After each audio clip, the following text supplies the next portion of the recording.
You don't overthink because you're weak. You overthink because your mind learned to stay ahead of reactions, ahead of judgment, ahead of consequences. There was a time when thinking like this kept you safe. As a child, being quiet was not just silence, it was awareness. You watched people closely. You noticed how moods shifted, how expressions changed after certain words.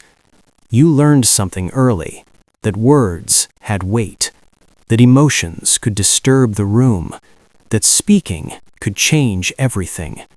So before speaking, your mind started preparing. What should I say? How should I say it? What might happen after? Thinking became protection. This wasn't anxiety, it was intelligence. If you think enough, you can avoid mistakes. If you rehearse enough, you can prevent discomfort. If you replay enough, you can stay connected. And for a long time, it worked. You stayed quiet. You stayed aware. You stayed safe. But the mind never learned when to stop. As an adult, the thinking doesn't turn off anymore. You replay conversations that already ended. You imagine outcomes that never happen. You prepare for situations that may never come. And somehow, you feel tired without doing anything. Peace feels unfamiliar. Stillness feels unsafe. Silence feels unfinished. Psychology calls this cognitive hypervigilance.